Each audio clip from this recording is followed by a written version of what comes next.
Have you ever noticed how a compliment can carry you on for days and days and days, but one insult, man, it just shuts you down instantly? That's because compliments are like oxygen. Without it, people suffocate and they have self-doubt. And with it, they can actually climb a lot higher than they ever thought possible. Today, I want to talk about encouragement. It's the second step in our better model on how to speak life and fuel that climb with your staff. So years ago, my husband and I, we were really struggling in our marriage and we hit a wall. As a matter of fact, we were talking about getting a divorce, and I read this book that talked about love and respect and how men need love and women need respect. And as a matter of fact, there's this woman that does statistical studying, and she did a survey with men. She surveyed a whole bunch of guys and asked them, would you rather have a wife that loves you but doesn't respect you, or a wife that respects you but doesn't love you? And like 89% of the time, a really high number of those guys all chose respect without love, which I thought was really amazing because, man, I don't think I could be married to somebody that doesn't love me. But for men, respect means love. And when I learned that, I had a really hard time. I grew up learning that love was unconditional, but respect is earned. And so when I learned this new thing that my husband needed to be respected, I had to learn some new techniques because I had never considered that ever before and what that would look like. And I remember asking my mentor, okay, I get it. Bill needs to be respected. So how do I do that? And she goes, well, it starts with our facial responses to them. And I was like, oh my gosh, I am never going to win this because my face communicates what I am feeling all the time. And so trust me, that was a very strong feat to try to get over. I can think of times where Bill will come in the office and he'll want to say something to me, and I'll look at him like this because he's interrupting me, and he'll feel totally disrespected just by the look that I gave him. Are you feeling me? Anybody feel that? So I slowly learned some of the things that my husband needed were stuff like compliments. It was such a strange thing just to give him a compliment and how it totally made him feel like he was alive. You could just see he'd step a little bit taller. It just was an interesting thing. And at first I thought it was like a manipulation tactic that I could utilize. But eventually I realized that I never give him compliments. And because I never gave him compliments, when I finally gave him a compliment, he was so starved of it. It just was this shocking response. So I'm not talking about marriage here. I am talking about leading people, but people are the same way. It's interesting how one good compliment, this is actually one of my mentors today, Pace Morby. I gave him a compliment and he said to me, you know, I can live for weeks on one good compliment. And I imagine this guy is in the public eye. He's constantly recording and, on all social media. So he probably gets beat up quite a bit. So I imagine he gets at least, thousands of insults or complaints or things to tear him down to every one compliment. So I can see why he said that he can last for 2 weeks on a good compliment. And being good at encouraging and complimenting people actually takes a lot of practice. I remember when I was about 14 years old, my uncle, he came over to visit for some reason, or I had run into him. Anyway, when I saw him, he said these words to me, and I'll never forget that day. He said, you know what's really cool is you have one of those faces that can wear makeup or not. It's just really pretty. And because he said those words to me, I'm now going to be 50 this year, and I still feel like I don't have to wear a lot of makeup. He built something into me that made me feel like I was valuable without having to pretend to be something I wasn't. I don't have to wear all of the, and I'm not saying that people that do wear makeup, there's anything wrong with that, but he just really instilled in me a value of who I am just as I am. And it was like that one compliment was like air when I was running out of breath. And it was so amazing that it just changed my entire trajectory.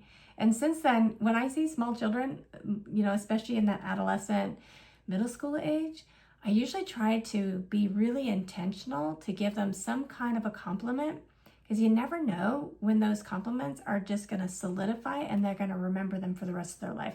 And it shouldn't really be like their physical characteristics, because we cannot control what we look like, right? We can control how we behave, we can control how we present ourselves in the world.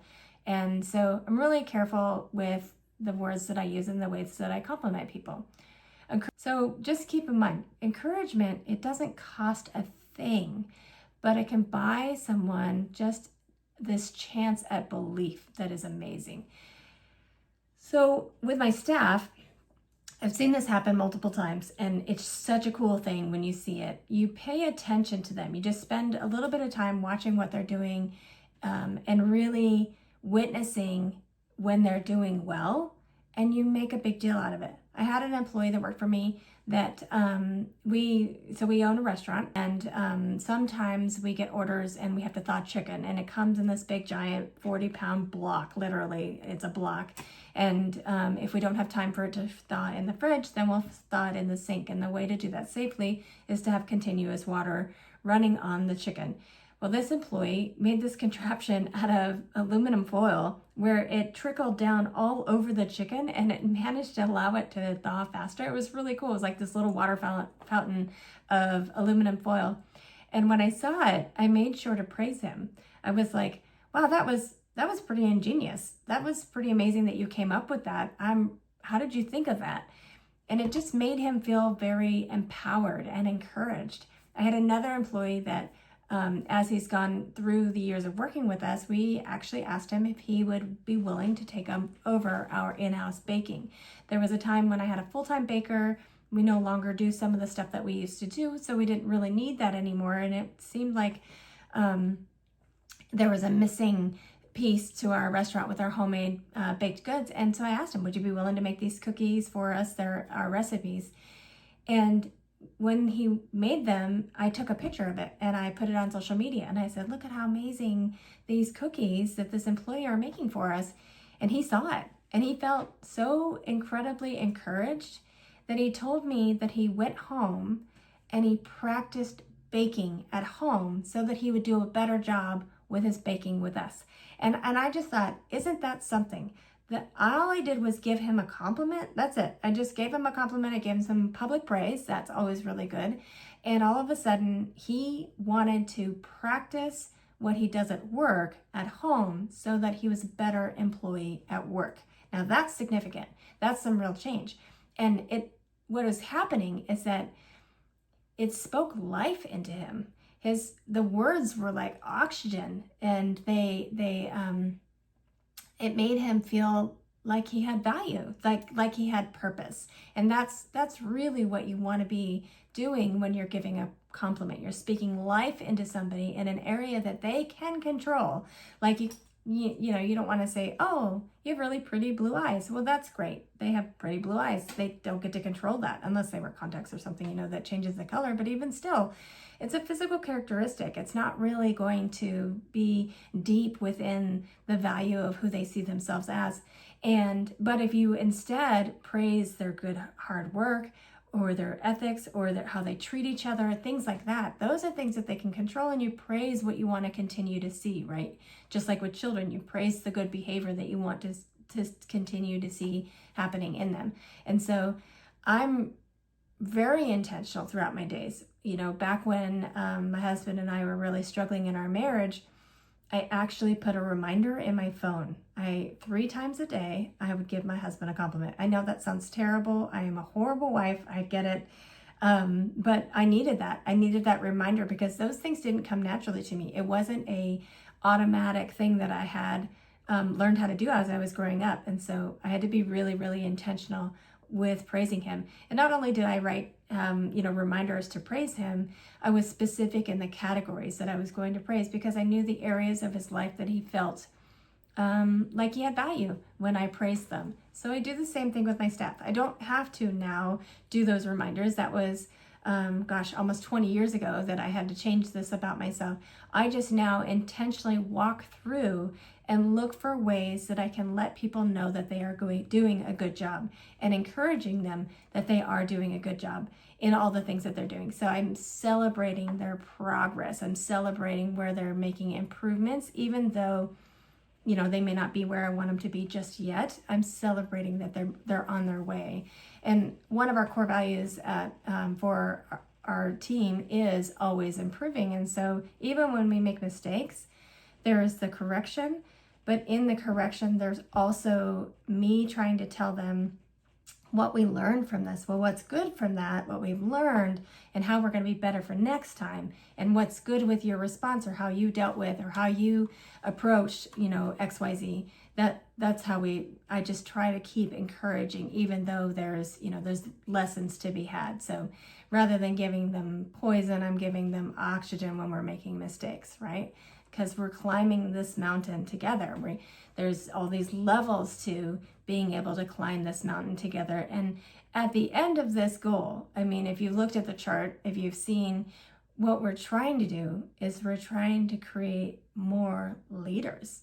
The goal is to replicate. It is to duplicate what we're doing already and turn them into also those kinds of leaders that give praise and encouragement all the time. And when you work in an environment like that, you work in this environment where people are building each other up and trying to be intentional about positive inflection, it just changes the temperature. I like to give the analogy that the thermostat versus the thermometer. A thermostat can be programmed, and it can be set, and it can say, I'm going to be 70 degrees. And we're going to stay at 70 degrees no matter what happens around us. This is what's going to happen. Whereas a thermostat just responds to whatever's happening around it, and it derives its temperature from that.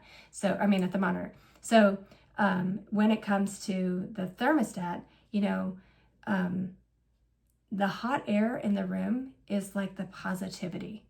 And sometimes people open up doors, and all of a sudden cold air starts rushing in, and it'll suck the life out of people. And that's the negativity. When somebody walks into work and they're in a bad mood, that's that cold air. And we have an opportunity to interject. And the higher the pressure and the force of the hot air, the less cold air can get in. And I really feel like whenever you have negative space, cold air is always going to fill it. If you're not injecting positivity, negativity is just a natural occurrence of what happens. And so I am very careful about training my leaders to start their day by saying, today's going to be a great day. Because when you say today is going to be a great day, you're training your brain to look for all the great things that are going to be in this great day. And when you're training your brain, like, I'm going to have an awesome day today, it's going to be a really good day, then the people around you can't help but feel that heat coming off of you. They can't help but feel that positivity, and they want to have a great day too. They want to have that same, you know what, it is going to be a great day. Some people, you know, there can be a little bit of a Debbie Downer. And, you know, we always have people that are going through stuff. My last episode, I talked about everybody has a filter that they're viewing the world through, that they're experiencing everything through. And honestly, I don't think that anybody is not worth giving your time and your energy and your grace to. But there's a point where we have decided that some team members don't need to continue to stay with us if they're going to be interjecting that cold air all the time. And so here's what I look for. Are you trainable, teachable, and moldable? Are you still willing to hear what I have to say? Are you still willing to consider the possibilities that things could be different? And are you still accepting correction? And do you see that there's a deficit that you need to make some improvements in? If you are seeing all of those, we're willing to keep you on the team. But at the point that you start being really, really awful and negative and damaging the team, that's when people have to go. And honestly, the way I see it is that the most loving thing I can do for them is to help them to move on. Because, man, I have been fired so many times, and when I have been fired, it has been such a huge blessing for me. It has changed my world, helped me to redirect, and helped me to, mature, figure out what I want to do next, those kinds of things. And I've honestly always appreciated the next thing in my life. And so I don't see it as a bad thing. I never feel bad when we have to let people go, because I just know that's part of their journey. And the most loving thing I can do sometimes is just to help them move on their journey. The last point that I want to make is that sometimes we have to remind people that they're capable. I work a lot with the Gen Z generation, and there's an awful lot of anxiety. There's a lot of self-doubt and a lack of belief that these guys have in themselves. I'll give you a couple of examples. I have this one young lady that works for me, and we were quickly trying to dip these cannoli shells. We have a food booth at the fair, and we sell about 12,000 cannolis, and yet they all have to be dipped in chocolate in different ways. So we tried to do that before the fair because it's kind of chaotic, and then we fill them to order, and it's just really chaotic. So anyway, we're doing 12,000 of these cannoli shells, dipping them, and she comes to help. And I said, so we use 2 hands and we dip with both hands. And she goes, oh, I'm not good at using both my hands. And I said, perfect, because you're going to learn how today. Because I don't think that there should ever be a I can't. There should be a I just don't know how yet. And we can figure things out, and we can learn how to grow, and we can do things that we didn't think were ever possible if we have somebody that just kind of pushes us. I had a boss back when I was young that really believed in me and told me what a great leader I was, and then gave me this plaque that I still actually have to this day about being an excellent leader. And I think it's fascinating how I think I was 14, maybe 15 years old when he was pouring that building me up, telling me I was capable. He had no idea that now, decades later, how that impacted my life and made me a better leader, because he believed in me and said I was capable. I have another young man that came to work for us. He was we do some work programs with one of the local schools, and they'll send us students to learn from us. And he was helping with pulling something out of the oven, and he had these hot pads, and he's holding onto this tray of hot food, and he looks at me and he goes, where should I put it? And we have these speed racks. They have multiple shelves where you could just slide the tray in, and this speed racks have probably, 25 slots on them, and this empty speed rack is in front of him. And I said, put it in the rack. And he stands there, and he looks at me, and he stands there, and I can tell he just has no confidence. He doesn't know which one he should put it in. There's so many options. There's 25 different slots he can put it in. And I was thinking, it's not that hard. But I took a deep breath, and I looked at him, and I said, I have full confidence that you're going to pick the right one. And he was like, he looked at me again, and I said, I have full confidence that you can handle this. And he put it on the rack. And it was just interesting. I don't know what was going on in his mind, what kind of, what math was happening. Like if he was trying to think, should I put it up high or down low? Or what if I drop it? Or can I slide it in there? Or is it hard? Is it going to fit? I don't know what he was thinking, but he had so much lack of confidence in that moment that it paralyzed him to move forward. And all I did was say, I believe in you. And he was able. It was a simple task, but what happened next is fascinating. This young man then walked around following me. He wanted to make sure he was doing everything correctly. I would give him direction. I say, oh, okay, now you can do this now. And he goes, oh, I'm so sorry. My training is done. I'm supposed to be done at 1:30 and it's 1:30. And I said, okay, that's fine. He goes, but I'm going to clean up my area before I go home. So he was taking initiative to make sure that I was happy, that he was doing his best possible job for me. And I just thought that was really cool to see this in this young 15-year-old boy that had never had a job before in his life, that just wanted to make sure he was doing a good job. And it's because I believed in him that he suddenly believed in himself. And I think that's so fascinating and also so important as leaders, that we don't let people say, I can't do it. Instead, we tell them, I believe that you can. Encouragement, it is oxygen. It'll give people altitude so that they can continue the climb. And life is always a climb. We're constantly leveling up to the next thing. And no matter if they stay with you forever or they don't, our goal should always be to help them be a better version of themselves so that when they leave, they make the world a better place. So think of a person today that's climbing a hard mountain. And what can you say? What can you do to speak life into them? Do you need to send them a text? That's what I do. One of the things that I like to do is to text specific people and say, my favorite thing about you is, and then just speak life over them. You might be giving them oxygen that they need to keep going. So this is Motipulation, where we lead with encouragement, not control. Join me next time as we climb the mountain to train, because belief is the beginning, but equipping turns it into progress.